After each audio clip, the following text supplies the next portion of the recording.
Good afternoon and welcome to True Crime Mysteries. If you're new to the channel, hello and welcome, and if you're returning, welcome back. Today we're discussing a case that is shocking, confusing, and disappointing. The family of Elizabeth Omatara Santos has reached out to me directly and has asked me to shed some light on this case. I'm going to ask you to please share this video, like, and comment below, #JusticeForElizabeth, because we need to get this video in front of as many people as possible. Let's get into it. Elizabeth Omatara Santos was 37 years old and living in Wasilla, Alaska, a town near Anchorage. A few years earlier, Elizabeth had first gone to Alaska on a trip and she fell in love with the nature and all the beauty that Alaska had to offer. Originally from Miami, it was definitely a drastic change from Florida. She started working at a club in Anchorage, and for a while she traveled back and forth from Anchorage to Miami until she finally settled in Alaska. Elizabeth was described as a loving and caring woman with a heart of gold, and she had a wide circle of friends and maintained a lively social life. Another reason for her settling in Alaska was her boyfriend Dustin. They had started dating around 2011. Elizabeth returned to Miami as much as she could, and the last time she went to Florida was in March 2020, around the time of her brother's birthday. She had come down with her friend Lizette and another friend. All three worked together in Anchorage. Her family reported that during that trip, everything seemed normal. Elizabeth was happy, healthy, and her usual self. In late July 2020, something had changed. Elizabeth and Dustin had broken up. More than one coworker described Elizabeth as upset, but relieved about the situation. One coworker said that she had spoken to Elizabeth about the breakup, and she stated that she believed Elizabeth was scared to go and get her stuff and her dog from their house. On August 3rd, Elizabeth had temporarily moved into Lizette's home to clear her head for a few days following the breakup. Based on statements from friends and family, all seemed normal and they were shocked and in disbelief over the events that took place only 5 days later on August 8th, 2020. A 911 call came into dispatchers in Anchorage at around 6 a.m. 911, what's the location of the emergency? 7711 Ravenna Street. 7711 Ravenna, is that a house or an apartment? It's a 0 lot line. Is there a unit number or is that the whole address? No, that's it. Okay, and what's happening there? My friend has had like a mental breakdown, and she needs an ambulance, or she needs to go to a hospital for something. Okay, what exactly is going on with her? She's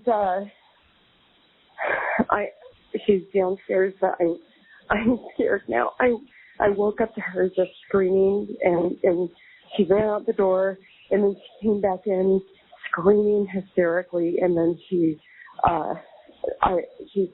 it's like she doesn't even know what she's doing. She like attacked me, but I've been thinking this was happening for a few days. So did she? Do you need an ambulance yourself or? No. All right, and so were any weapons used? No. She came here. She didn't have her medication, and she went to pick it up yesterday, but it just, she has been unable to sleep for a few days. She's not on drugs or anything like this. It's just, she's hearing me, and can you just send somebody, please? Yeah, we're going to get officers out there just as soon as we can. We've already got a call loaded for officers to come out there. Have either of you traveled outside of Alaska in the last 14 days? No. Any cough, cold, or fever for either of you? No. We both have had a test of last week. We're both negative. Okay, so no exposure that you know of to COVID-19 then? No. Okay. And what's your friend's name? Elizabeth. What's her last name? Santos. I'm sorry, what is it? Santos. Can you spell that for me? Santos. Mm-hmm. Okay, and there's no weapons out or anything? No. Okay, what's going on right now? She's coming up the stairs.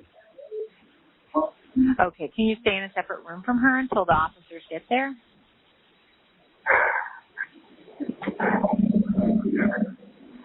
Yeah. Okay, is it just you and her inside the residence, or is there somebody else there too? No, my son is here too. How old is your son? He's 22. Okay. All right. Well, we're going to get officers out as soon as we can. Do you know what your friend's been diagnosed with?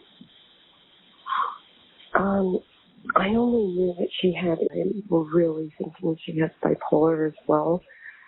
Okay. And I'm thinking, so I didn't really invite her to live here with me. She got in a fight with her boyfriend. I was like, hey, that's something to do with her dog. I was like, oh, I'll go with you if you feel unsafe. You could just go pick him up. And she's been here for 3 days, but I didn't anticipate her moving her. It's just. Oh. Yeah. All right. Well, we'll get the officers out there just as soon as we can. If anything changes or gets worse before we get out there, definitely go ahead and give us a call. Okay. Thank you. Yeah, you're welcome. Bye. The following information is coming directly from the police reports as described by the attending officers. 2 officers arrived on scene at 6:10 a.m. They believed they were attending a call for a person in distress. Based on the 911 call, they were under the presumption that the person was having a mental health crisis. They were let into the home by the homeowner, Lizette, and they found Elizabeth upstairs. They described the house as messy and in a state of disarray with knocked over plants and things scattered everywhere. Elizabeth couldn't speak properly, her speech was slurred, and she didn't appear to be coherent. Officers noted that she only was wearing a thin robe, which was open and revealed what they described to be scratches on her stomach and thighs. Officers asked her what had happened, but she couldn't respond. Lizette also had a few superficial injuries, which consisted of scratches and bruises on her face. An ambulance was called to assist officers, which arrived at 6:46 a.m., half an hour after the officers arrived. Officers handcuffed Elizabeth in the home and walked her down the stairs and placed her in the awaiting ambulance. You can hear the clicking of the handcuffs in this audio clip from audio-only body cam. Relax, relax, relax.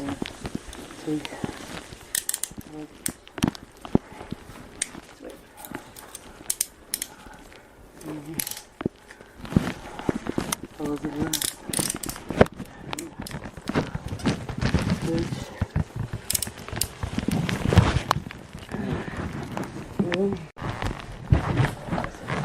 Okay, let's go.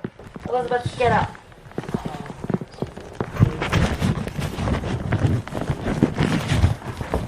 Okay, we're just gonna walk down the stairs. I'll get over here. So. Ma'am, stop. Come on, we're trying to help you. Yeah, get over here. From the ambulance report, we see that when they were dispatched, they were a code yellow, which according to what I found online means a non-emergency. The ambulance report mentions Elizabeth's last words were the name of the hospital she wanted to go to before permanently losing consciousness. At 7:20, Elizabeth went into cardiac arrest in the ambulance.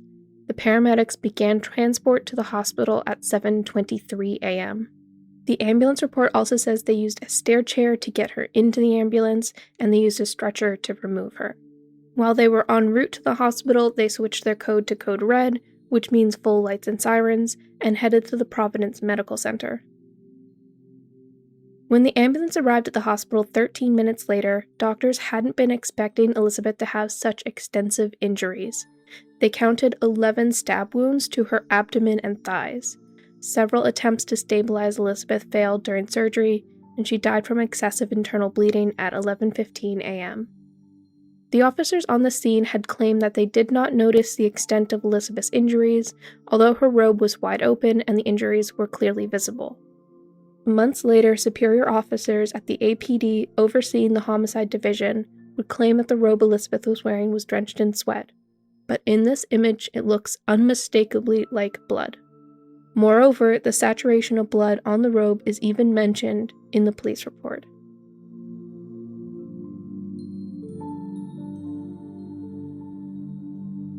After Elizabeth was taken into the ambulance, officers Tae Yoon and Valerie Estrella, the officers that had first arrived at the scene, left Lizette and her 21-year-old son Desmond alone in the home in an active crime scene. In the police report, it is noted that Lizette was cleaning blood from the house, and during her later interview was asked why she did that, and she said that she didn't want the blood to leave stains. The officers on scene didn't stop her from doing so, and she essentially tampered with evidence. Lizette also had access to Elizabeth's iPhone, which she was able to unlock and used it to call Elizabeth's sister in Miami after the officers had left. Officers Yoon and Estrella returned to Lizette's home a little after 8 a.m., and in the police report they say that at that point they arrested both Lizette and Desmond and transported them to the Anchorage Police Department HQ.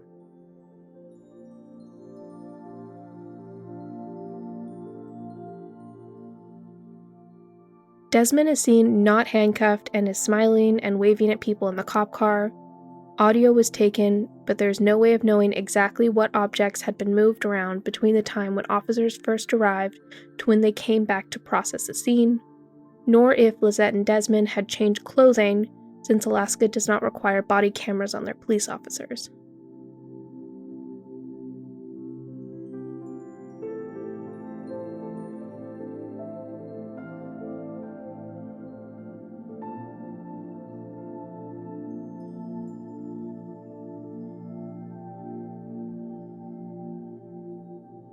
Officers also couldn't remember if they saw them change their clothes or if things had moved around from the first time they arrived on the scene to when they came back to process the scene at 8 o'clock. The police report mentions that the clothing that Lizette had worn to the police department was collected for future forensic analysis. DNA swabs and fingerprints were collected from both Lizette and Desmond at that point, but none of this forensic information was ever analyzed, and to date, the APD refuses to do so. The following is Lizette's statement to officers about what happened that night. And I just started saying, Desmond, call 911, and I ran upstairs. Where was Desmond at? Is he upstairs or downstairs? He was downstairs, but I don't know if he was in the bathroom or in his bedroom. So downstairs? Yes, okay. He was downstairs. And so I ran upstairs. So wait a minute, so I just want to go back. I'm kind of like a detail-oriented guy. So as you're on your back and she's trying to claw you, bite you, how are you defending yourself? I'm just kind of blocking. So you have your hands in front of your face right now. Yeah, I'm hands blocking. Up, just blocking. Yeah. Okay. Just blocking. And then does she eventually stop? No, I guess not. Only because I got away from her. How did you and ran get away upstairs. from her? I just kind of scooted my way and ran upstairs and I told my son, call 911, and then he brought his phone. I didn't even call from my own phone. My son, I thought maybe my son called, but instead he brought his phone upstairs, and he and I hid, and Where'd you hide at? in my bedroom. We locked the door, and so my bathroom has 2 doors. Mm-hmm. It goes like this, 2 doors. And she's banging on the doors. So you're in the bathroom? No, it's connected. The bathroom is connected to my bedroom. So you're hiding in your bedroom? With the doors locked. Okay. Me and my son are both in the bedroom with the doors locked. Okay. And we hear her in the kitchen. We hear her out there saying stuff, moaning. What does she say? Moaning. It sounds like it's not really you can hear it. It's more like a so it's that's my best impression. Okay. I don't. How long were you guys in there? Until the police came. Until we heard the doorbell. Okay. Did you see anything? You said when you came out you saw blood and stuff. Did you see anything in your house that might have caused that? Any type of object? I saw a knife. Okay, so you did see a knife? But I didn't do anything because I was too busy on the phone. Okay, where was the knife? Upstairs in the living room. Where at? Next to the couch. I want to say the long one, not the love seat. Next to the long couch on the floor? Or on it. I somewhere around there. I don't. I know I saw a knife and I was that must have been what she was doing. Did you, when you looked at the knife, did you see any blood or anything on it? No, I didn't really look at it that closely. I was too busy, like, telling her boyfriend, like, what am I supposed to do with this dog? I didn't sign up for, What type of knife is this? It's just like it's either a steak knife or it was like the next size up. Like, like it's one or the other. Like, so you're saying a steak, when you saw the knife, is it your knife? It is my knife, but like there's a steak knife or there's one that's like a little bit larger? Larger. Or it's one of the two. I don't know which one it was.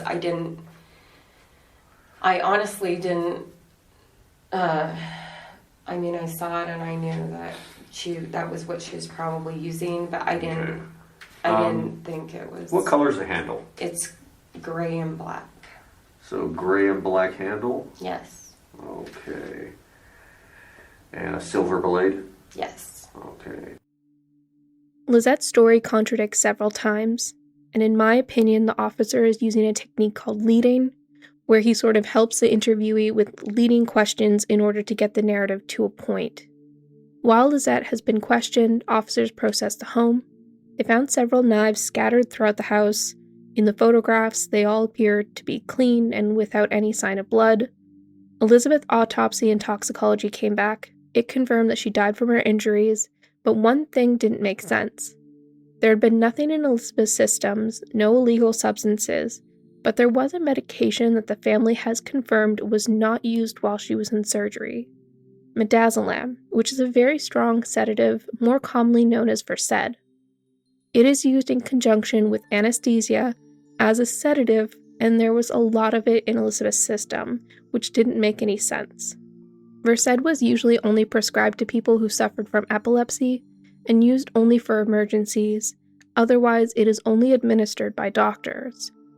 If someone took this medication, especially in a large, unsupervised dose, it would affect their ability to walk, talk, and would cause low blood pressure and sleepiness, and it would cause someone to stop breathing. All of the symptoms from this drug were consistent with the state Elizabeth was in when officers found her, directly contradicting how Lizette had described Elizabeth acting minutes before officers arrived. Lizette said during the first interview that she had given Elizabeth medication, but kept claiming that she only gave Elizabeth Benadryl and that she watched her take it around 3 a.m. If Elizabeth had taken Versed that night, there was no way Elizabeth could have been marching around the house, slamming things around, walking, going up and down the stairs, banging on doors 1 minute and being essentially catatonic and covered in stab wounds minutes later. Something isn't adding up about Lizette's rendition of events. All that was found in Elizabeth's system were medications consistent with her prescribed medications and cannabis, which in Alaska is legalized. It also didn't appear that Elizabeth had been drinking that night. We can hear on the 911 call that there wasn't anyone banging on Lizette's door.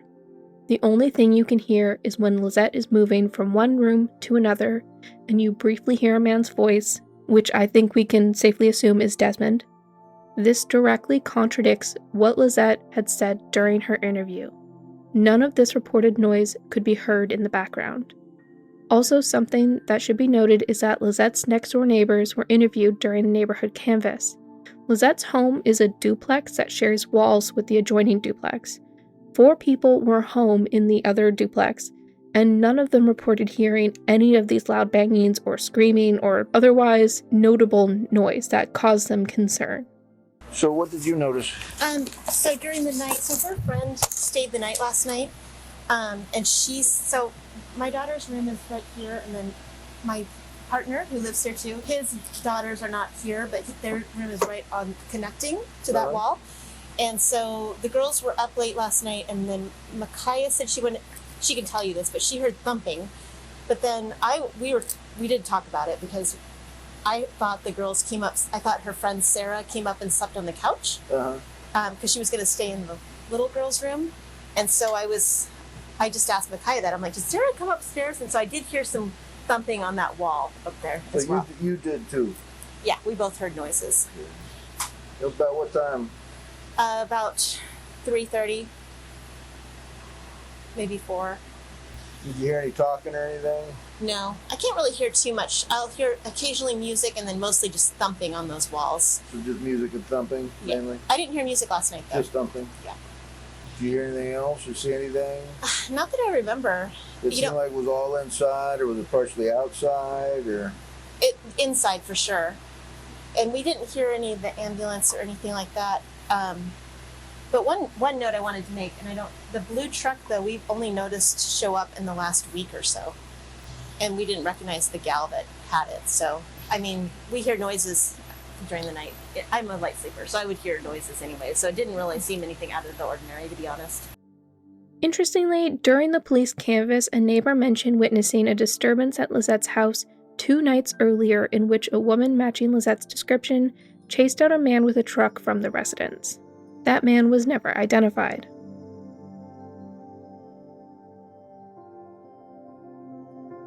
Officers released Lizette and Desmond, who were allowed to return home later that same day. The crime scene had been processed, but nothing had been tested for DNA or fingerprints.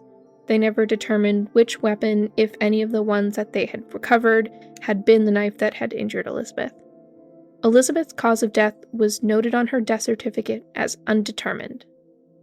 Lizette had described Elizabeth as acting erratic and out of character. Officers interviewed Elizabeth's co-workers and friends, and nearly all of them said the exact thing. Elizabeth hadn't been acting strangely. They had no reason to believe Elizabeth was in any sort of crisis. Many of them specifically said that Elizabeth was well known for being calm, collected, and poised at all times, and had never been known to be manic. Multiple people also stated that they had been told by Lizette that Elizabeth had slit her own throat, which was completely inaccurate. Elizabeth took antidepressants, which nearly all of her friends knew about. This didn't appear to be something that Elizabeth hid, and she'd been very open about her struggles with anxiety. Her friends also stated that they felt it was well managed. Law enforcement obtained cell phone records for Elizabeth's phone, and it showed several text messages and calls throughout the night. At 2 a.m., Elizabeth was texting a friend, and in the text, she said that she was out walking her dog. Elizabeth was listening to music and ordering items off Amazon in the hours before her stabbing. Between 2 a.m. and 3 a.m., cell phone records show that Elizabeth was placing several calls to several friends, but unfortunately none answered. Records show she briefly spoke to Dustin, but hadn't gotten through to anyone else that she was calling. Dustin claimed that when he spoke to Elizabeth that night, she wasn't making sense. After 3 a.m., the phone activity stops. There had been one particular interview that stood out to me. Dustin's sister reached out to the lead detective on the case at around 9:30 p.m. the day after Elizabeth had died. She had just learned about Elizabeth's passing, and dispatch described her as frantically trying to reach the detective. In the case record, she was described as being very upset when speaking to the detective. Unprompted, and I'm not sure why she needed to call and say this, but she told the detective that her brother had epilepsy and was very forgetful, which, and this is, in my opinion, is kind of an odd thing to urgently tell a police officer at 9:30 at night. She asked about the investigation and wanted to know what happened to Elizabeth. The officer told her that he couldn't tell her anything because it was an active investigation, and that was the only time she spoke to law enforcement according to the police files. Remember what I said said was prescribed for. This was never an avenue of investigation that law enforcement took. It is something that stood out to me. By October 2020, the case was suspended. That is how it has been since. And like I said earlier, there was no DNA testing, no fingerprint analysis. They never determined how Elizabeth had come to have 11 stab wounds, nor did they determine what knife caused the wounds. In every single interview conducted by law enforcement, one thing was consistent. They always asked if anyone knew if Elizabeth did drugs. Everyone they spoke to said no. When toxicology came back confirming what people had said, they never went any further to explain the state that Elizabeth had been found in. You can hear on the audio, when they arrested her, almost the disdain they had in their voices. They weren't treating her like a victim. They were treating her like someone who didn't deserve prompt medical care and an annoyance. Other questions I have is, why had the ambulance sat outside the home for so long? 37 minutes. And didn't prepare the attending doctors what to expect when Elizabeth finally made it to the hospital. Law enforcement has not been forthcoming with the Santos family. Her siblings have been fighting tirelessly to get help. They have gone every avenue they can, and they have had doors slammed in their faces every single time. You said you wanted to talk about the fingerprints. I asked you about the fingerprints. You said there were some knives at the scene. The fingerprints were taken. There were knives at the scene. However, the crime lab won't fingerprint unless it's probative, and the knives in the house are owned by the owners of the house, correct? And so it wouldn't be probative to prove that their fingerprints were on the knives. In other words, their knives would be be expected to have their fingerprints on them if they were able to lift fingerprints from a knife, which would be at least a wooden blade or something would be unusual. But do you understand what I'm saying? It's like it would be like fingerprinting her own car for her fingerprints. Her fingerprints on the knife wouldn't prove that she did or didn't, either one of them, do the stabbing, correct? Okay, yeah, because at first you said that their fingerprints were taken, but they weren't. Their fingerprints were taken, but they were not analyzed. So fingerprints were taken, but they weren't compared because they wouldn't be probative to do so. So we always take fingerprints when we can, in case some piece of evidence is found that could be probative. Okay, because on the police report it was mentioned that there's at least 3 knives. One was under the sink, the other one was under the couch. Correct. So they're obviously hidden. So how does that not give reasons? That's not. I would say they were obviously hidden. What's that mean? They were Does it say anywhere in the police report that they were obviously hidden? Is that what you're saying? Essentially, one was beneath the kitchen sink. And that said obviously hidden? In a nutshell, yeah. In a nutshell, you mean you think it was obviously hidden? Yeah, why else would a bloody knife be on the kitchen sink? Well, I don't know. I have no idea. I wasn't there. This phone call was in January of 2021, but the family didn't receive photos of the crime scene until late March of 2021. Based on the extent of Elizabeth's injuries, it was long assumed that the knives on the scene would be covered in blood. Notice how Detective Bell never corrects the brother when he asks about the bloody knives. At no point does Bell correct him and say there were no bloody knives found on the scene. It was as if either Bell had never looked at the photos himself or had assumed the family would never see the photos. He even loosely refers to this case as a homicide. At one point he says that he is working on 3 other homicide cases. Every reporter and journalist contacted in Alaska has ignored the case, despite them interviewing family members and promising to report it.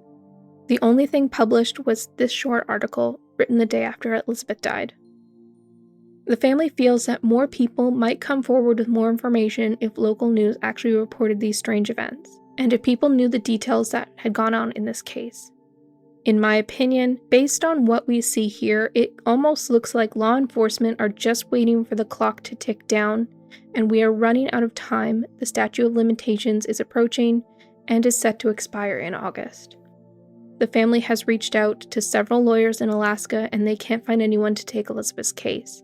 The Santos family needs our help getting Elizabeth's face everywhere, getting justice, and holding those responsible accountable. To get law enforcement to do more, it has been too long. #Justice for Elizabeth.